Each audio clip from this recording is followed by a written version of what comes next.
नमस्कार, उत्तराखंड के बुलेटिन में आप सभी का स्वागत है। मैं हूं आपके साथ ऋचा सिंह। चलिए खबरों की शुरुआत करते हैं। मुख्यमंत्री बनने के बाद पुष्कर सिंह धामी आज अपने गृह जनपद ऊधम सिंह नगर पहुंचे, जहां उनका जगह जगह पार्टी कार्यकर्ताओं ने जोरदार स्वागत किया। अपने तय कार्यक्रम के मुताबिक सीएम पहले रुद्रपुर पहुंचे और जहां युवक मोर्चा कार्यकर्ताओं ने बाइक रैली निकालकर उनका स्वागत और अभिनंदन किया। वहीं मुख्यमंत्री पुष्कर सिंह धामी ने रुद्रपुर मैदान आयोजित कार्यक्रम में करोड़ों रुपए की योजनाओं का लोकार्पण शिलान्यास किया। इस दौरान कैबिनेट मंत्री यशपाल आर्य, स्वामी यतेश्वरानंद, अरविंद पांडे सहित तमाम विधायक मौजूद रहे। सीएम धामी कलेक्ट्रेट सभागार में अधिकारियों के साथ समीक्षा बैठक भी की, जहां उन्होंने अधिकारियों को कोविड की संभावित तीसरी लहर और बारिश के मौसम के चलते अलर्ट रहने के निर्देश दिए।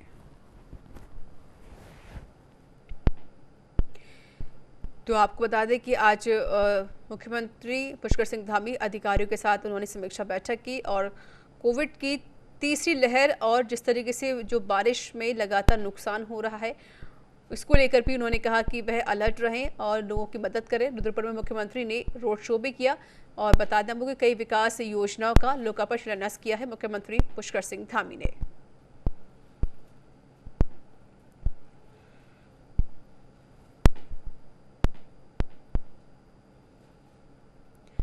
तो मुख्यमंत्री पुष्कर सिंह धामी का आज ऊधम सिंह नगर दौरा देखने को मिला, जहां पर उन्होंने रुद्रपुर में रोड शो भी किया। साथ ही साथ उन्होंने कई विकास कार्यों की समीक्षा भी की और शिलान्यास किया, लोकार्पण भी किया। और आपको बता दें कि इस दौरान मुख्यमंत्री पुष्कर सिंह धामी ने अधिकारियों को निर्देश दिए कि थर्ड लहर को देखते हुए अलर्ट रहें। मेरे साथ जुड़ चुके उत्तराखंड से ब्यूरो हेड भूपेंद्र गुप्ता। भूपेंद्र जी, देखिए जिस तरीके से मुख्यमंत्री पुष्कर सिंह धामी का आज ऊधम सिंह दौरा देखने को मिला है, फिलहाल क्या कुछ उनकी तरफ से कहा गया और किस तरह की योजनाओं का शिलान्यास किया गया है, लोकार्पण किया गया? देखिए रिचा, आज जो है मुख्यमंत्री बनने के बाद जो है पुष्कर सिंह धामी पहली बार अपने गृह जनपद पहुंचे और वहां पे पार्टी कार्यकर्ताओं ने उनका जगह जगह बहुत जोरदार स्वागत किया। तमाम जो विधायक थे, तमाम क्षेत्रीय प्रतिनिधि थे, तमाम सभी लोगों ने जगह जगह पे जो है उनका भव्य स्वागत किया है।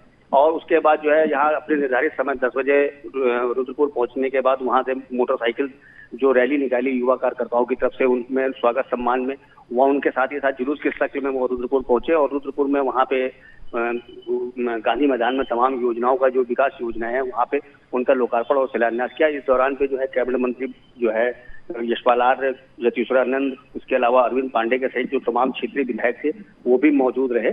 और उसके बाद उन्होंने अधिकारियों के साथ बैठक करी। बैठक करके तमाम जो विकास योजनाएं चल रही हैं उनकी जानकारी ली कि भाई किस तरीके से किस योजना में क्या प्रगति हुई है। साथ उन्होंने कहा कोविड-19 की जो तीसरी लहर संभावित है उसको लेकर के आप लोग अलर्ट हैं, बारिश का मौसम है, तमाम जो दिक्कतें हैं, लोगों को किसी प्रकार की जो पेंडेंसी पड़ी हुई है उस पेंडेंसी को तत्काल निपटाएं। और उसके बाद जो है उन्होंने तमाम जो और धार्मिक और सामाजिक के अलावा जो व्यापारिक संगठन है उनके प्रतिनिधियों से भी मुलाकात करी है। इस समय मुख्यमंत्री जो है अभी पंतनगर के जो गेस्ट हाउस है वहां पे रात्रि विश्राम में है। अभी भी लोगों से मुलाकात का सिलसिला उनका जारी है। और उसके अलावा फिर वो कल यहाँ से रुद्रपुर से जो है सितारगंज, नानक मत्ता होते हुए अपनी विधानसभा खटीमा पहुंचेंगे, अपने घर में पहुंचेंगे, जहाँ जगह जगह पे अभी तक तैयारियां जोरों शोरों से चल रही हैं। पूरी जो है खटीमा को एकदम दुल्हन की तरह सजाया गया है। जगह जगह पे जो काम रुके हुए थे उन कामों में भी तेजी देखने को मिल रही है। देखिए चुनाव भी नजदीक है और चुनावों को देखते हुए कहीं ना कहीं यहाँ पे मुख्यमंत्री अब हर जिले भर का दौरा करते हुए नजर आ रहे हैं और जो समस्या है उस समस्या का निस्तारण कैसे किया जाए इसको लेकर भी यहाँ पर लगातार मुख्यमंत्री लोगों से बातचीत भी करते हुए नजर आते हैं। बहुत बहुत शुक्रिया आपका भूपेंद्र जी अधिक जानकारी देने के लिए। उत्तराखंड के कृषि मंत्री और पौड़ी जिला प्रभारी मंत्री सुबोध उनियाल ने विकास भवन सभागार में जिला योजना और विकास कार्यों व खनन न्याय की समीक्षा बैठक की। चिकित्सा शिक्षा मंत्री डॉक्टर धन सिंह रावत ने भी बैठक में भाग लिया। समीक्षा बैठक के दौरान सभी विभागीय अधिकारियों को निर्देशित करते हुए कहा कि पारदर्शिता के साथ निर्माण कार्यों में तेजी लाते हुए आवंटित धनराशि को 100% खर्च करना सुनिश्चित करें। उन्होंने कहा कि उद्यान कृषि और पशुपालन पहाड़ी कृषक की सबसे बेहतर आर्थिक जरिया है। इस क्षेत्र में आधुनिक तकनीक को जोड़कर कार्य करने की जरूरत है।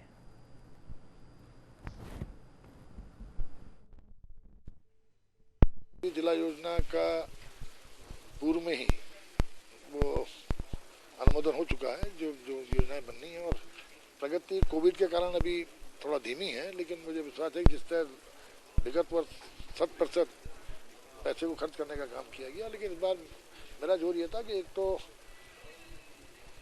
क्वालिटी पे ज़्यादातर फोकस किया जाए ताकि कार्य की गुणवत्ता अच्छी बने।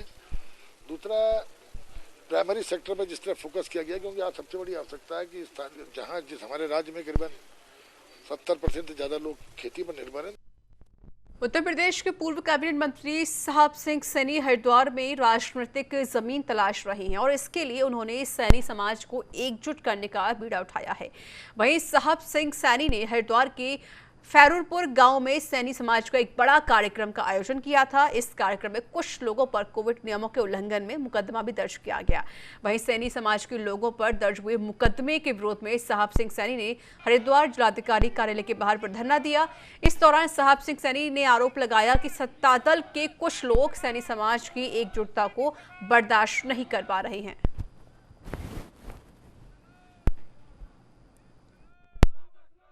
मुकदमे वापस नहीं लिए गए तो हमारा समाज निश्चित तौर से राजधानी में एक बड़ा प्रदर्शन करने का काम करेगा और इस सरकार को ये बताने का काम करेगा कि सामाजिक कार्यक्रम कर रहे हैं।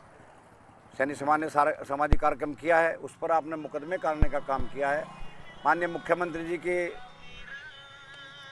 शपथ समारोह में हजारों लोग थे, तब नियम कायदे नज़र नहीं आए। माननीय नवनियुक्त मुख्यमंत्री जी गंगा पूजन के लिए आए, तब नियम कायदे नज़र नहीं आए। दफ्तर पर आए, तब नियम कायदे नजर नहीं आए। कांग्रेस ने अपना प्रदर्शन करने का काम किया सुभाष घाट पर, तब इन्हें नियम कायदे नहीं नजर नहीं आए। और क्या ना, आम पार्टी ने भी अपना प्रदर्शन करने का कहा और रोज राजनीतिक कार्यक्रम हो रहे हैं, तब इन्हें नियम कायदे नजर नहीं आए हैं। और सैनी समाज ने अपना सामाजिक कार्यक्रम किया, उससे ये बौखलाहट में, चूँकि सैनी समाज की मीटिंगें आप लोग अच्छी तरह जानते हैं, काफ़ी दिन से गाँव दर गाँव, ब्लॉक स्तर पर गाँव दर गाँव में मीटिंगें हो रही थी। उत्तराखंड में 2022 के विधानसभा चुनाव को लेकर सभी पार्टियों ने अपनी कमर कस ली है, तो वहीं बीजेपी भी लगातार सक्रिय नजर आ रही है और चुनावी रणनीति पर काम कर रही है। तो ऐसे में बीजेपी ने मिशन 2022 को लेकर क्या कुछ रणनीति बनाई है और इसी को लेकर बीजेपी प्रदेश अध्यक्ष मदन कौशिक से खास बातचीत की न्यूज इंडिया संवाददाता विशाल गर्ग ने। प्रदेश अध्यक्ष मदन कौशिक जी हमारे साथ है। सर, 2022 की चुनावी प्रक्रिया अब शुरू हो गई है, आप लोगों ने भी अब मैदान में जाना, पहाड़ों में जाना शुरू कर दिया। किस तरह की रणनीति है, किस तरह की तैयारी है? भारतीय जनता पार्टी ने अपना पूरा दिसंबर तक का रोड मैप हमारा तैयार है। उस रोड मैप के आधार पर हम आगे बढ़ रहे हैं। फर्स्ट फेज में हमने सारे जिलों का दौरा हमारा पूरा हो गया है। अब हम 252 मंडल, 70 विधानसभा और 25 अन्य कार्यक्रम हमने तय किए हैं। जल्दी हम उनमें शुरुआत हो रही है। अध्यक्ष जी, केंद्रीय मंत्रियों के भी आने की सूचना है। जिस तरह से कहा जा रहा है जेपी नड्डा जी का भी दौरा होगा, अमित शाह जी का भी होगा और प्रधानमंत्री नरेंद्र मोदी का भी दौरा होगा उत्तराखंड में। कब तक ये दौरे देखने को मिलेंगे? अभी जैसे जैसे अनलॉक होगा दौरे शुरू हो जाएंगे। अभी केवल 50 की अनुमति है, उसी आधार पर हम काम कर रहे हैं।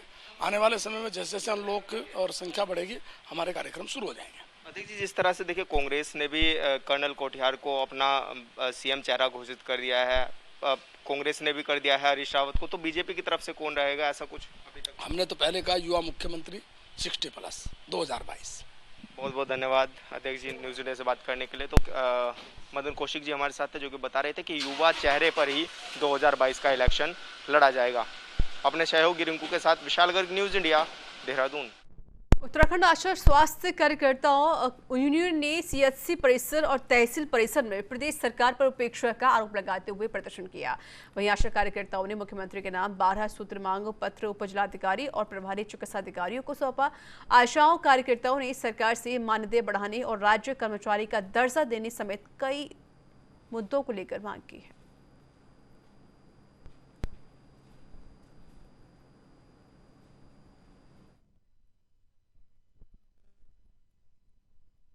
शोषण हो रहा है। हमें रात में 12 बजे हम उठते हैं, जाते हैं, हमें ना कोई हमारा घर नहीं। कोरोना में ड्यूटी लगाई गई, हमको कोरोना भत्ता भी नहीं दिया गया। 2000 रुपया हमने हम पिथौरागढ़ गए थे, हमसे कुछ कहा था 10,000 रुपया हमने घोषणा होती है आशा की।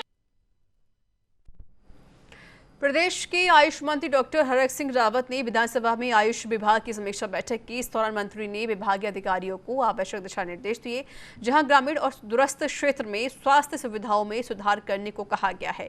इसके साथ ही संभावित तीसरी लहर को रोकने के लिए स्वास्थ्य सेवाओं से संबंधित आधारभूत संरचना मजबूत करने के निर्देश दिए गए हैं।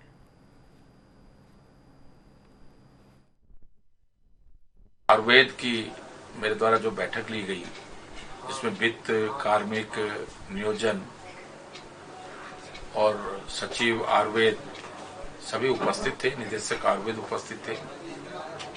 प्रदेश के अंदर आयुर्वेद की सेवाएं बेहतर की जा सकें, इस दिशा में हमने आज समीक्षा की, इस दिशा में आज बातचीत की है। और जो जहां एलोपैथिक चिकित्सालय नहीं, दूर दराज के गांव में, और हमारे आयुर्वेद के चिकित्सालय हैं, वहां हमारा अपना भवन है, उन आयुर्वेदिक के चिकित्सालयों को 24 घंटा प्रदेश की जनता के स्वास्थ्य के लिए सुविधाएं देने का आज हमने निर्णय लिया है। तो वहीं लक्सर में निजी दौरे पर आए प्रदेश के शहरी विकास मंत्री वजीधर भगत ने जासूसी मामले में कांग्रेस पर पलटवार करते हुए कहा कि कांग्रेस के पास कोई जमीनी मुद्दा नहीं है, इसलिए वे इस तरह की हवाई बातें कर रहे हैं, भ्रमित कर रहे हैं। मंत्री ने आम आदमी को भी आड़े हाथों लेते हुए कहा कि उत्तराखंड है, दिल्ली नहीं है, यहाँ मुफ्त बिजली देने के जुमले से जनता को मूर्ख ना बनाएं।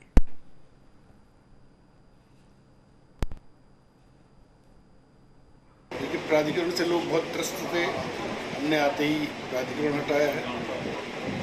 राशन लोगों को बहुत कम मिल रहा था, 850 ग्राम चीनी मिल रही थी, 2.5 किलो चावल मिल रहा था और 5 किलो गेहूँ मिल रहा था। हमने उसको 7.5 किलो से बढ़ा के 20 किलो किया है। और जो भी यथासंभव कोशिश है कंट्रोल की दुकानों की सुविधाओं के लिए, हमने कंट्रोल के दुकानदारों से बात करके, उनके साथ अधिकारियों की बैठक करके उनकी समस्याओं का निराकरण करने का पूरा प्रयास किया है। और नगर विकास में हमारे जो स्वच्छता कर्मी हैं उनकी बहुत बड़ी समस्याएं हैं, उनकी 2 दौर की बात हो गई और 27 तारीख को हम फिर माननीय मुख्यमंत्री जी के साथ बात करने वाले हैं, उनकी भी समस्याओं का निदान करने जा रहे हैं। रूड़े के जीवनदीप आश्रम में स्वामी यतीश्वरानंद महाराज के चंदी महायज्ञ में राजनीतिक और गैर राजनीतिक लोगों ने शामिल होकर आहुति की है। इस महायज्ञ में दिल्ली के डिप्टी सीएम मनीष सिसोदिया भी मौजूद रहे।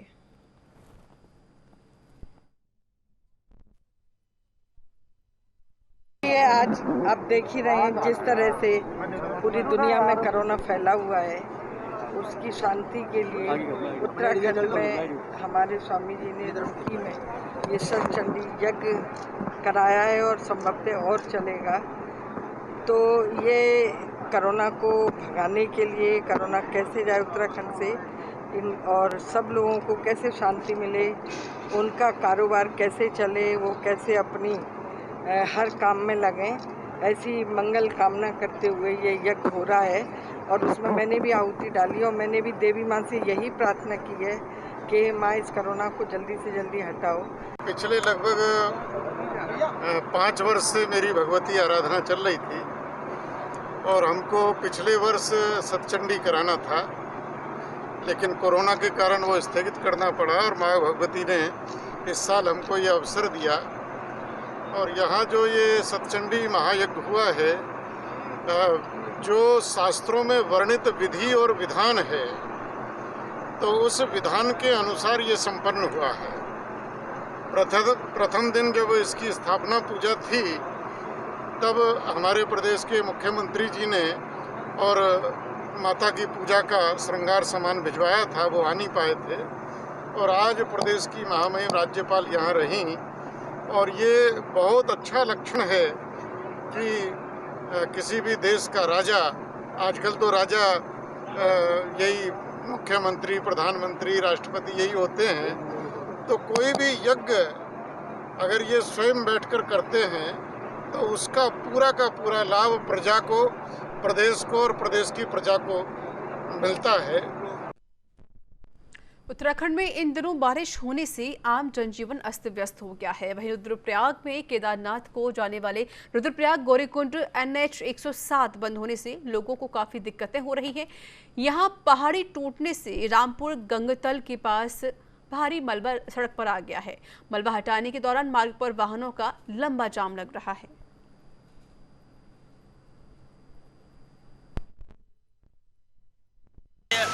रुद्रप्रयाग से केदारनाथ मार्ग रामपुर से और गंगतल महादेव के बीच में सुबह 5 बजे भारी चट्टान आने से जो है अवरुद्ध है। और आपको बता दें यहाँ पर सुबह से 6 बजे से जो है इनकी छोटी सी एक मशीन जो है कटर मशीन के रूप में काम कर रही थी, जो कि ऊँट के मुँह में जी रहा है। ये घोर लापरवाही NH की है और अब कुछ संभावना ये बन सकती है 2 घंटे के भीतर कि हमारा जो है NH खुलेगा। सुबह से आप लोग देख रहे होंगे कि पूरी जनता यहाँ पे परेशान है, पुलिस महकमा तैनात है कि कोई जो है इस तरह से पैदल चलने में जोखिम न उठाए। तो निश्चित रूप से जिला प्रशासन को इस मामले में सख्त होना चाहिए। जिस तरह से आज हमारे छोटे छोटे बच्चों को लेकर के आम ग्रामीण जनमानस और सरकारी दफ्तरों में जाने वाले व्यक्ति परेशान हैं। स्वास्थ्य विभाग की रीढ़ कही जाने वाली आशा कार्यकर्ताओं ने विकासनगर तहसील परिसर में प्रदर्शन किया और वेतन को लेकर सरकार के खिलाफ आक्रोश जताया। विकासनगर आशा कार्यकर्ता अध्यक्ष सरिता चौहान ने कहा कि सरकार ने आशाओं को मुफ्त का कर्मचारी समझ लिया है।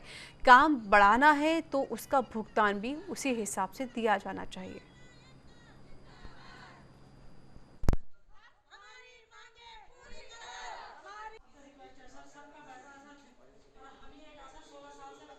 की हड्डी को जब तोड़ दिया गया तो आशा किस चीज़ की आशा रह गई है। पर जो है अब हम सरकार से यही अनुरोध करना चाहते हैं कि सरकार जो है जल्दी जल्दी जागे और हमारा जो है वेतनमान फिक्स करे। और जो है माननीय मुख्यमंत्री जी ने महिला दिवस के दिन 10,000 की घोषणा की थी कि आशाओं ने इतना अच्छा काम किया था कोविड काल में, लेकिन वो पैसा भी जो अभी तक नहीं आया। मार्च की बात थी, वो भी डकार गई है सरकार। लेकिन इतनी आसानी से हम लोग भी हार नहीं मानने वाले हैं। सारा काम जमीन से हम कर रहे हैं, बाकी तो ऑफिसों से, फोन से, इंटरनेट से काम चलता है। आशा एक ऐसी है जो फील्ड में घूम घूम के अपनी बच्चों को छोड़ के भी, आधी बहनें तो कोरोना में बिल्कुल खत्म हो गई थी, लेकिन फिर भी सरकार सूद नहीं ले रही है। अब जो है सरकार को जागना पड़ेगा, सूद लेनी पड़ेगी, वेतनमान फिक्स।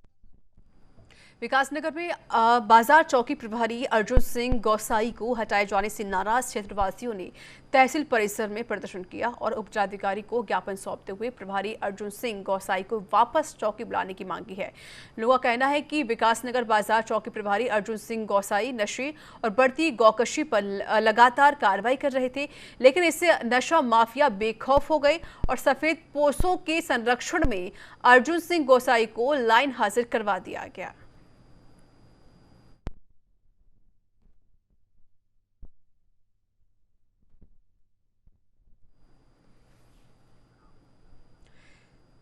देवभूमि उत्तराखंड सफाई कर्मचारी संघ के बैनर तले नगर पंचायत में कार्यरत पर्यावरण मंत्रियों ने ठेका प्रथा समाप्त करने के लिए 5वें दिन भी कार्य बहिष्कार कर दिया है। नगर की सफाई नहीं होने के कारण जगह जगह कूड़े के ढेर लगे हुए हैं। शाखा अध्यक्ष सुमित पवार ने बताया कि जब तक सरकार पूरे प्रदेश में ठेका प्रथा को समाप्त नहीं करती है, उनका आंदोलन जारी रहेगा।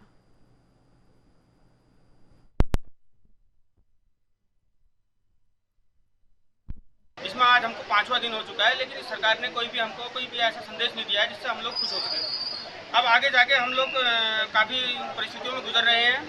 8,000 की नौकरी में हमारे कर्मचारियों का पालन पोषण नहीं हो पा रहा है, जिसमें इन लोगों ने हमें ठेका प्रथा में डाल रखा है। और हमने ये कोरोना टाइम में इतना हमने अपना बलिदान दे रखा है, पूरे समाज को पूरा हमने सैनिटाइज कर रखा है, लेकिन उसके बावजूद भी हम लोगों को ये इनकी तरफ से कोई भी हमें अच्छा संदेश नहीं मिल पाया है। अब हम लोग इनसे कह रहे हैं कि ठेका प्रथा बंद करो, हमें नियमित करो।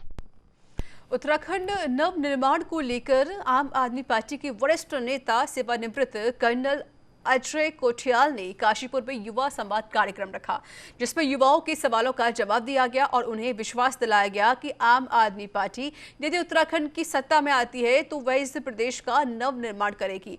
कोठियाल ने बारी बारी से सत्ता पर काबिज रही बीजेपी और कांग्रेस पर जोरदार हमला बोलते हुए कहा कि जिन सपनों को लेकर उत्तराखंड निर्माण के लिए आंदोलन किया गया था, वे सपने तो जरूर यहाँ पूरे नहीं हुए, लेकिन हमारी सत्ता आएगी तो हम जरूर पूरे करेंगे।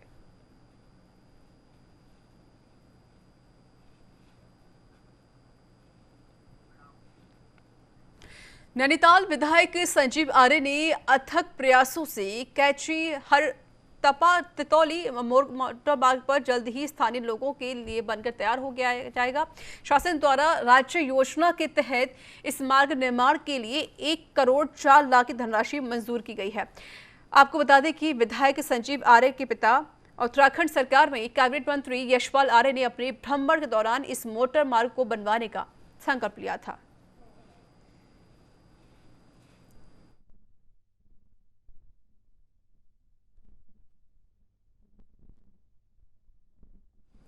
देश में बेरोजगारी और सरकारी भर्तियों में चयन आयोगों की कार्यशैली पर कांग्रेस पार्टी सरकार को लगातार घेर रही है। आज हरिद्वार प्रेस क्लब में कांग्रेस के प्रदेश प्रवक्ता विशाल राठौर ने पत्रकार वार्ता करके बेरोजगारी, कानून व्यवस्था और महंगाई के मुद्दे पर सरकार को घेरा।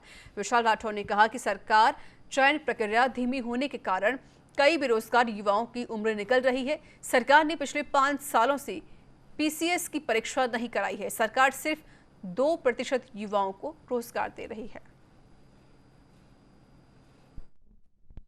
सरकार जो पूर्ण रूप से फेल हो गई है, चाहे युवाओं के रोजगार का मामला हो, चाहे बढ़ते हुए अवैध नशे का मामला हो, चाहे महिला सुरक्षा हो, चाहे महंगाई हो, हर मुद्दे पर आज ये भाजपा सरकार पूर्ण रूप से फेल है।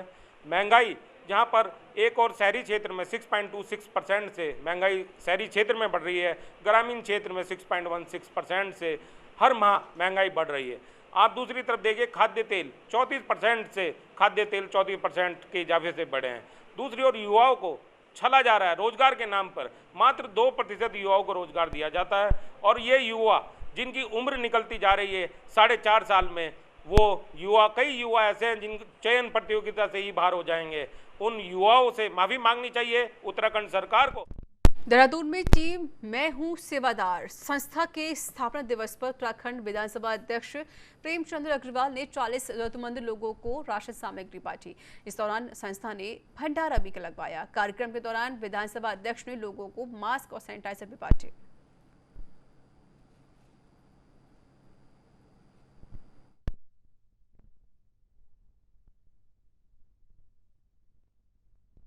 कैबिनेट मंत्री गणेश जोशी ने खैरी मानसिंह बाईपास माल देवता में भाजपा युवा मोर्चा महानगर देहरादून की ओर से देश के अमर शहीदों की स्मृति में आयोजित वृक्षारोपण कार्यक्रम में हिस्सा लिया। वहीं कार्यक्रम के दौरान उन्होंने वृक्षारोपण किया और जनता से पर्यावरण संरक्षण हेतु वृक्षारोपण करने की अपील की।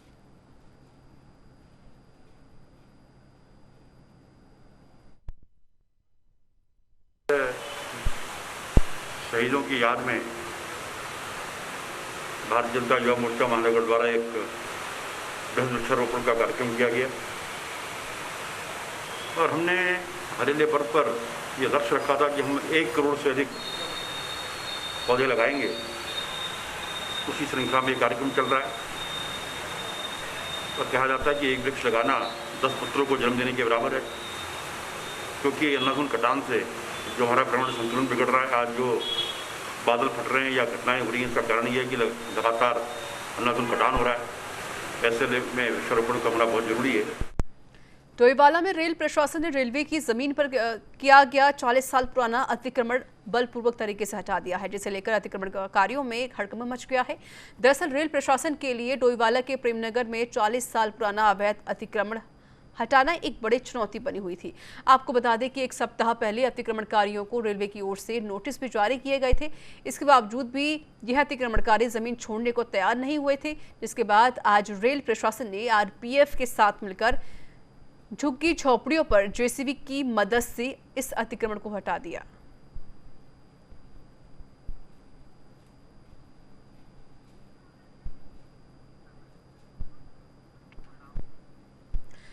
डोईवाला के लच्छीवाला टोल प्लाजा पर स्थानीय कर्मचारियों ने अपनी मांगों को लेकर विरोध प्रदर्शन किया। कर्मचारियों का आरोप यह है कि टोल प्लाजा पर महिला कर्मचारियों की सुरक्षा के लिए कोई पुख्ता इंतजाम नहीं किए गए हैं और न ही कर्मचारियों की तनख्वाह यहां बढ़ाई जा रही है।